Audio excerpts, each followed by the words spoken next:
I've been traveling for 2 weeks, and when I arrived back a couple of days ago, I had a beautiful talk written. It was gorgeous, long page talk. Last night I went home and started rewriting. And this morning I sat there and rewrote and put cards out. So I've just tossed everything out. So I've got some pieces here. I'm in the part of my problem was because I started out with being the historian of Project Kaleidoscope and going to tell you the world of PCAL, and I'm not going to do that. You can all breathe on that. But let me first get back to the PCAL should do something on ID facilities.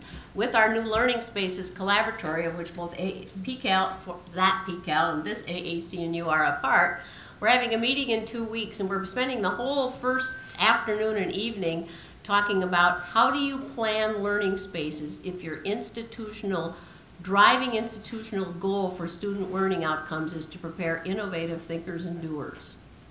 So it's the planning toward that goal. So we are working on this in collaboration with my colleagues here. So that's my, advertisement, shall we say. Thanks to all of you for being at this colloquium. It's been very energizing for us all. And it's been a wonderful 2010, a wonderful year for Project Kaleidoscope because the involvement and the engagement of the interdisciplinary learning community and those of you who have joined the community as you came to get together these days, it's really been fun.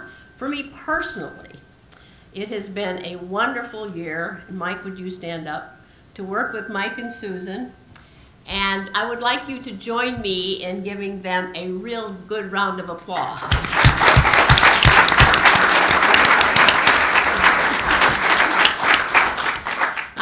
I've been kind of the Mother Superior standing by and watching them do the work.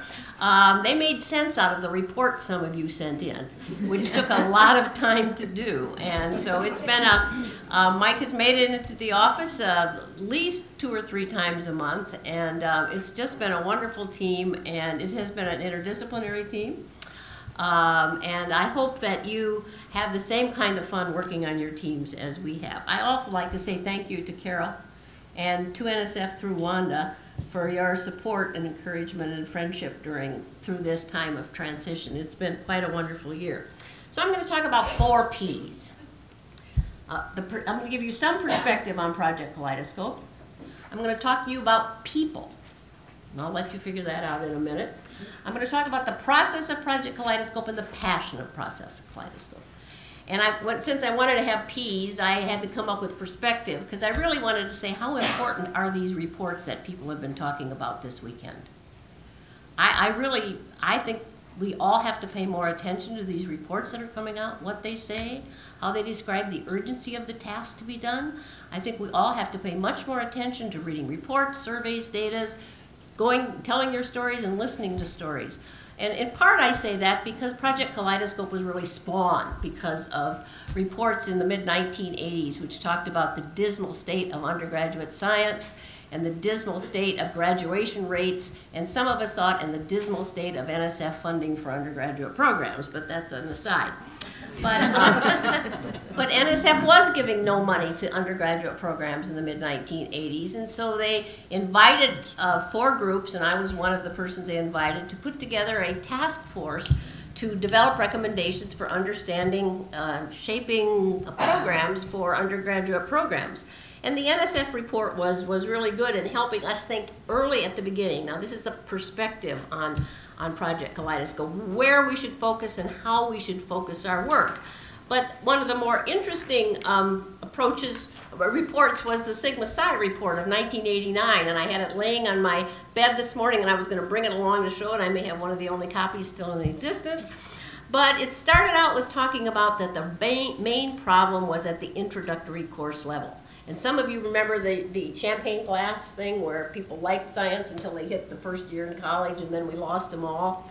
And that really drove us. So when we started our work from an analysis of the reports that were really specifying, making the problem very specific and urgent.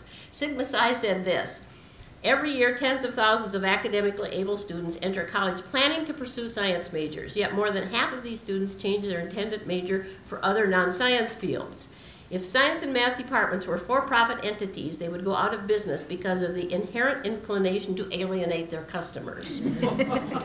Now, we could put that up as a benchmark to see if how we've, Adriana will give you that as a research topic to see how that it plays out today. But that's what we looked at when the group sat down to think about how we might shape recommendations for the National Science Foundation. In this context, I should also say reports are important, because when I was kind of exploring with the Keck Foundation, we had 3 grants prior to this.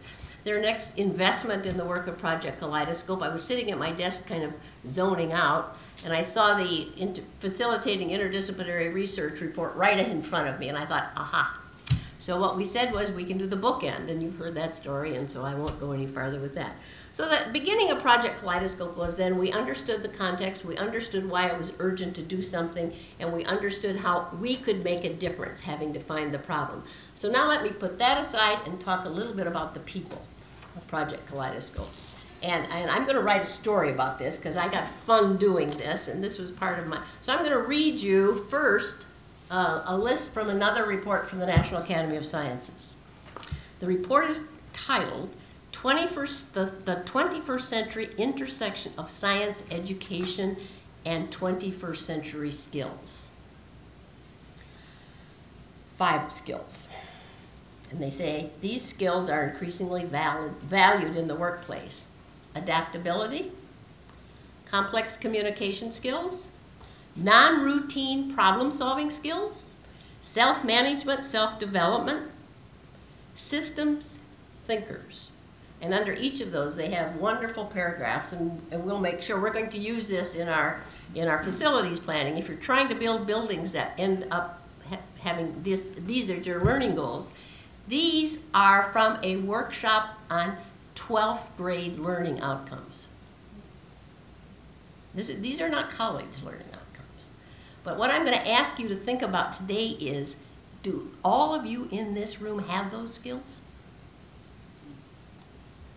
Are you adaptable, agile, flexible thinkers? Do you have complex communication skills? Are you non-routine problem solvers? Can you self-manage, and are you self-motivated? Are you big picture systems thinkers? Probably most of you are. Probably maybe 3 out of 5, 4 out of 5, 5 out of 5. But think about when you're going home, because what we do in Project Kaleidoscope is always this: everybody leaves with something to think about and something to do. And the only thing you take home with you is to figure out where you are and who you are. But I'm going to give you a longer list now. So here are 11 things you could be, and I'll tell you why. But I'm going to read the whole list first. You could be an outlier. These are descriptions of people I had around my table at the first and all the way through the last 20 years.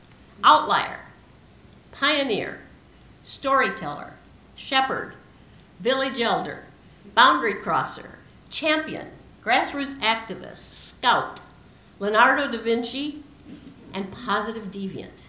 Now, some of these are obvious to you. I mean, outlier, you've all read Malcolm Gladwell's book about the person who is at the edge and the cutting edge, so you know about that. Pioneer, one of my faculty, I said, why in the world, Wally, how do you do such good things? And he says, well, I think I'm kind of like a pioneer out in the frontier, a little bit after Lewis and Clark. So he was kind of wandering around in the wilderness trying to get things right. Okay.